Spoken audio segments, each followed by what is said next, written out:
चलिए जानते हैं आज की देश और दुनिया की सिलेक्टेड काम की और महत्वपूर्ण 50 बड़ी खबरों को सिर्फ 10 मिनट में। पर अभी तक आपने इस वीडियो को लाइक नहीं किया तो लाइक कर दीजिए। तो चलिए वीडियो स्टार्ट करते हैं। पीएम मोदी ने लॉन्च किया स्पेस, कहा 130 करोड़ भारतीयों की प्रगति के लिए अंतरिक्ष क्षेत्र का बड़ा माध्यम। भारत चीन के बीच 13वें दौर की बातचीत रही बेनतीजा, एलएसी विवाद खत्म करने को लेकर भारत के सुझाव मानने से चीन का इनकार। बिजली संकट को लेकर गृह मंत्री अमित शाह ने बुलाई अहम बैठक, केंद्रीय मंत्री समेत तमाम अधिकारी हुए शामिल। पीएम मोदी और बोरिस जॉनसन के बीच हुई बातचीत, वैक्सीनेशन सर्टिफिकेट और अफगानिस्तान पर हुई चर्चा। कांग्रेस का मोदी सरकार पर बड़ा आरोप, कहा आर्थिक भगोड़ों से सामान खरीद रही है भारत सरकार, इन्हें वापस लाने के नाम पर सिर्फ चुप्पी। पीएम मोदी ने जेपी नारायण और नानाजी देशमुख को दी श्रद्धांजलि, बोले इन्होंने देश के विकास के लिए खुद को समर्पित कर दिया। अमित शाह ने अनपढ़ लोगों को बताया देश पर बोझ, कहा ऐसा व्यक्ति एक अच्छा नागरिक नहीं बन सकता। ईंधन के दामों में लग रही आग, रिकॉर्ड स्तर पर पहुंची पेट्रोल और डीजल की कीमत, जाने लेटेस्ट रेट। लखीमपुर खीरी हिंसा मामले में कांग्रेस ने किया मौन व्रत, कार्यक्रम का आयोजन, केंद्रीय गृह राज्य मंत्री अजय मिश्रा को बर्खास्त करने की मांग की। 5 दिन के दौरे पर भारत आएंगे अमेरिकी नौसेना प्रमुख माइकल गिल्डे, हिंद प्रशांत क्षेत्र में सहयोग बढ़ाने पर रहेगा जोर। कोयले की कमी से मचा हाहाकार, क्या त्योहारों से पहले देश की बिजली हो जाएगी गुल, पंजाब केरल महाराष्ट्र में 20 थर्मल पावर स्टेशन हुए बंद। प्रधानमंत्री नरेंद्र मोदी आज अफगानिस्तान पर होने वाले G20 शिखर सम्मेलन में लेंगे भाग, विदेश मंत्रालय ने दी जानकारी। लखीमपुर हिंसा मामले के मुख्य आरोपी आशीष मिश्रा को कोर्ट ने 3 दिनों की पुलिस रिमांड में भेजा, पूछताछ जारी रखेगी एसआईटी।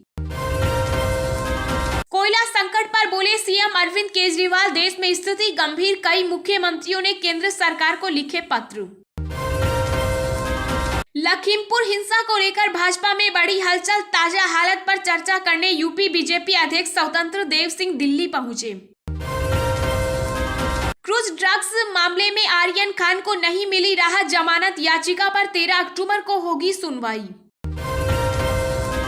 पीएम मोदी जल्द गति शक्ति प्रोजेक्ट का करेंगे ऐलान, कॉमन टेंडर के जरिए होंगे निर्माण कार्य। त्योहारी सीजन में कोरोना संक्रमण का खतरा बढ़ा, प्रोटोकॉल की उड़ रही धज्जियां, सर्वेक्षण में हुआ खुलासा। आरएसएस प्रमुख मोहन भागवत का बड़ा बयान, शादी जैसे छोटे स्वार्थ के लिए धर्मांतर करने वाले हिंदू कर रहे गलती, ओटीटी देखने वाले बच्चों पर रखे नजर। आज से 2 दिवसीय पंजाब दौरे पर रहेंगे सीएम केजरीवाल, कई कार्यक्रमों में करेंगे शिरकत। एनएसए अजीत डोभाल ने कहा भारतीय अंतरिक्ष क्षेत्र के विकास में अहम भूमिका निभा सकता है प्राइवेट सेक्टर। अमेरिका के दौरे पर वित्त मंत्री निर्मला सीतारमण G20 और वैश्विक बैंक की बैठकों में लेंगी हिस्सा। बर्थडे पर बिग बी का बड़ा फैसला, अब पान मसाले का विज्ञापन नहीं करेंगे अमिताभ बच्चन, ब्रांड से करार खत्म किया और प्रमोशन फीस भी लौटाई। लखीमपुर हिंसा के विरोध में एमवीए ने बंद किया महाराष्ट्र, मुंबई समेत कई क्षेत्रों में दिखा असर, जनजीवन हुआ प्रभावित। भारत में कोरोना टेस्टिंग की संख्या 58 करोड़ पार, 20 महीने बाद मरीजों के स्वस्थ होने की दर 98%। बच्चे 4 घंटे तक ऑनलाइन स्क्रीन पर वक्त गुजार रहे तो हो जाएं सावधान, मोबाइल व लैपटॉप से चिपके रहने की लत बना रही मानसिक रोगी। दुर्गा पूजा पर योगी सरकार की कड़ी नजर, कानून व्यवस्था बनाए रखने के दिशा निर्देश किए जारी। देश में 7 महीनों के बाद कोरोना के सबसे कम केस, पिछले 24 घंटों में मिले 18,132 नए मामले, 193 लोगों की हुई मौत। एस जयशंकर ने किर्गिस्तान के विदेश मंत्री रुसलान से की मुलाकात, 20 करोड़ डॉलर की मदद पर जताई सहमति। उत्तराखंड में चुनाव से पहले भाजपा का बड़ा झटका, कांग्रेस में शामिल हुए यशपाल आर्य और संजीव आर्य। शेयर बाजार की तेज शुरुआती कारोबार में सेंसेक्स 100 अंक से ज्यादा चढ़ा, निफ्टी 17,950 के करीब पहुंचा। सड़क हादसे में घायल को अस्पताल पहुंचाने पर मिलेंगे 5,000, 15 अक्टूबर से होगा नियम लागू। अर्थशास्त्र के नोबेल पुरस्कार का ऐलान, अमेरिका के डेविड कार्र, जोशुआ डी एंग्रिस्ट और गुइडो डब्ल्यू इम्बेंस को मिला अवार्ड। राजस्थान में नई कोविड गाइडलाइंस जारी, सुबह 6 से रात 10 बजे तक कर सकेंगे धार्मिक कार्यक्रम। मौसम विभाग की चेतावनी, कई राज्यों में भारी बारिश की आशंका, जानिए आईएमडी का अपडेट। जी हां दोस्तों, और भी बहुत बड़ी काम की खबरें निकल कर आ रही हैं, इसलिए वीडियो को लास्ट तक जरूर देखना। तो चलिए अब जानते हैं जो महत्वपूर्ण काम की खबरें हैं उनको विस्तार से। पर इससे पहले अभी तक आपने इस वीडियो को लाइक नहीं किया तो लाइक कर दीजिए। पीएम मोदी ने लॉन्च किया स्पेस, कहा 130 करोड़ भारतीयों की प्रगति के लिए अंतरिक्ष क्षेत्र का बड़ा माध्यम। जी हां, प्रधानमंत्री नरेंद्र मोदी ने वीडियो कॉन्फ्रेंसिंग के माध्यम से भारतीय अंतरिक्ष संघ का शुभारंभ किया। प्रधानमंत्री ने कहा कि भारत का अंतरिक्ष क्षेत्र 130 करोड़ देशवासियों की प्रगति का बहुत बड़ा माध्यम है। उन्होंने यह भी रेखांकित किया कि देश का आत्मनिर्भर अभियान केवल एक दृष्टि नहीं है, बल्कि एक सुविचारित, सुनियोजित, एकीकृत आर्थिक रणनीति भी है। हमारे लिए अंतरिक्ष क्षेत्र का मतलब आम लोगों के लिए बेहतर मैपिंग, इमेजिंग और कनेक्टिविटी सुविधाएं हैं। एक आधिकारिक बयान में कहा गया है कि प्रधानमंत्री के आत्मनिर्भर भारत के दृष्टिकोण को प्रतिध्वनित करते हुए ISPA भारत को आत्मनिर्भर, तकनीकी रूप से उन्नत और अंतरिक्ष क्षेत्रों में एक अग्रणी खिलाड़ी बनाने में मदद करेगा। भारत चीन के बीच 13वें दौर की बातचीत रही बेनतीजा, LAC विवाद खत्म करने को लेकर भारत के सुझाव मानने से चीन का इनकार। जी हां, भारत और चीन के बीच पूर्वी लद्दाख से सटी LAC पर तनाव खत्म करने के लिए 13वें दौर की मीटिंग बेनतीजा रही। ऐसे में आने वाले समय में भारत और चीन के बीच LAC पर गतिरोध बढ़ सकता है। भारतीय सेना ने मीटिंग के करीब 12 घंटे बाद बयान जारी कर चीनी सेना को LAC की हालत के लिए जिम्मेदार ठहराया, तो चीनी सेना ने भारत की मांगों को एक सिरे से खारिज कर दिया। सेना की ओर से जारी बयान के मुताबिक पूर्वी लद्दाख से सटी LAC पर तनाव खत्म करने के लिए भारत और चीन के मिलिट्री कमांडर्स के बीच 13वें दौर की बैठक 8.5 घंटे तक चली। लेकिन बैठक के बाद दोनों देशों की सेनाओं ने जो बयान जारी किए, उससे ये साफ हो गया है कि भारत और चीन के बीच अभी गतिरोध जारी रहेगा। भारतीय सेना ने आधिकारिक बयान जारी कर कहा कि मीटिंग के दौरान LAC ने बाकी इलाकों में तनाव खत्म करने को लेकर चर्चा हुई।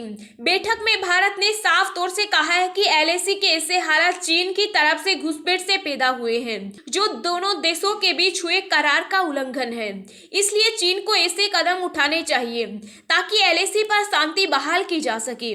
लेकिन चीन ने भारत की मांगों को मानने से इनकार कर दिया, इसलिए मीटिंग बेनतीजा रही। कोयले की कमी से मचा हाहाकार, क्या त्योहारों से पहले देश की बिजली हो जाएगी गुल? पंजाब, केरल, महाराष्ट्र में 20 थर्मल पावर स्टेशन हुए बंद। जी हां, कोयले की कमी से त्योहारों से पहले देश भर में अंधेरा छा सकता है। देश के कई राज्यों में बिजली संकट की खबरें आ रही है। कहा जा रहा है कि ज्यादा दिन की बिजली न होने की वजह से दिक्कत आ रही है और बिजली का उत्पादन कोयला संकट की वजह से अटका हुआ है। दरअसल कोयले की कमी की वजह से बिजली का उत्पादन प्रभावित हुआ और अब बिजली संकट गहराता जा रहा है। वहीं कोयले की कमी से पंजाब में 3, केरल में 4 और महाराष्ट्र में 20 थर्मल पावर स्टेशन बंद हो चुके। संभावित बिजली संकट के डर से कर्नाटक और पंजाब के मुख्यमंत्रियों ने केंद्र से अपने राज्यों में कोयले की आपूर्ति बढ़ाने का अनुरोध किया। महाराष्ट्र के ऊर्जा विभाग ने नागरिकों से बिजली बचाने का आग्रह किया। साथ ही केरल सरकार ने भी चेतावनी दी है कि उन्हें लोड शेडिंग का सहारा लेना पड़ सकता है। इस बीच केंद्रीय ऊर्जा मंत्री RK सिंह ने कहा कि दिल्ली में बिजली की कोई कमी नहीं है। उन्होंने आश्वासन दिया कि आगे भी कोयले की आपूर्ति बनी रहेगी।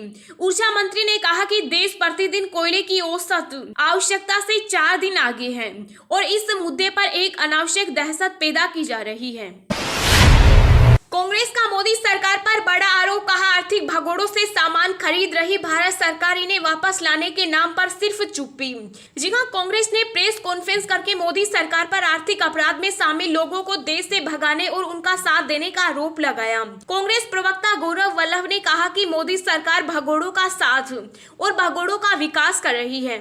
मोदी सरकार पैसा वसूलने के बजाय लोगों को भगाने का काम कर रही है। उन्होंने कहा कि सरकार का एक मॉडल बन चुका है कि देश से एक्सपोर्ट करते हैं भगोड़े और वो बाहर जाकर उन्हीं की कंपनी में बनी वस्तुएं और सेवाएं देश में भेजते हैं और देश की सरकार उन्हीं से वस्तुएं खरीदती है। गौरव वल्लभ ने आरोप लगाया है कि मैं बात कर रहा हूं संदेशा ग्रुप की।